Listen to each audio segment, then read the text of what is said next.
Sa palaisipan ba tayo dapat nagsisimula?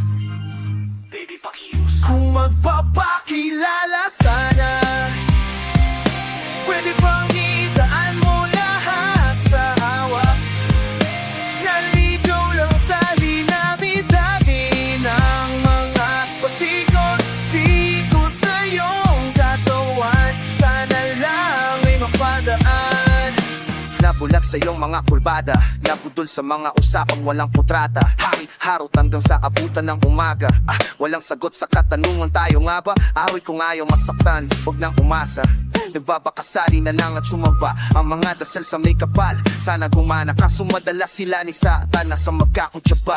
Matagal ko na ito pinapanalangin na ika'y tuluyang mapaibig sa'kin. Ngunit ako'y parang dagang dinagit lang lalawin. Pinaglaruan tapos pinakawalan rin. Kinigay tahimik, isip ay malalim. Hirap ng basahin, pila babaybayin. Sarili kong lingguwahe na pag-ibig ay pag-amin. Ikaw ginawa mong sining ng pagiging sinungaling.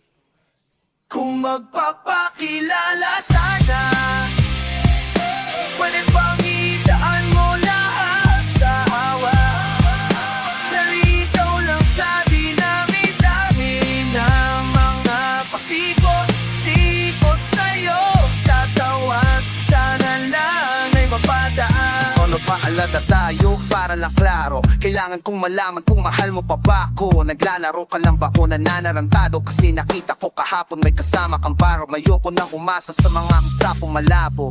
Parang gamugamo na darang at napaso. Nadala at mas lalo lang nawala at naglano ang mga balak at plano. Nagmukha pa akong gago kaya walang mga pangako. Puro para-paraan, laging telebabad. Kahit walang tawagan, araw-araw normalan. Kasi para pa saan ang mga sumpaan kung wala namang karapatan? Ibig kong maliwanagan, huwag mo sanang diliman. Kapaan para magkasintahan sa sineha. Matinding palaisipan sa dami ng pasikot-sikot nagkakasalisihan. Kung magpapakilala sana, pwede bang idaan mo lahat sa hawak?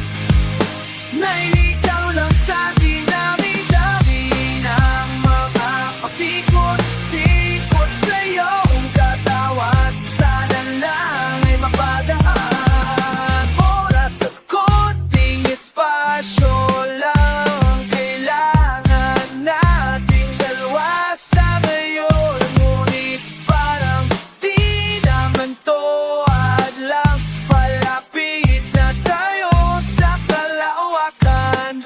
May dalawang magkasintahan sa taas ng bundok. Nagkasundong tapusin ang buhay nilang malungkot. Hindi na masaya sa kama, hanap na ay tuldok. Usapan ay sabay silang talon sa tuktok. Sabi niya magtiwala ka lang sa akin, mahal ko. Talon tayo ng sabay pagbilang ko na 3.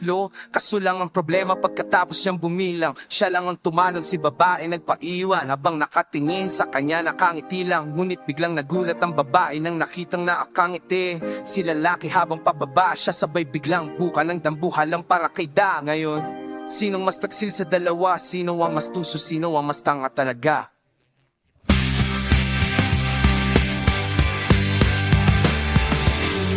Yung lalaki ba na wala na papaplano? Yung babae na wala siyang balapakapan?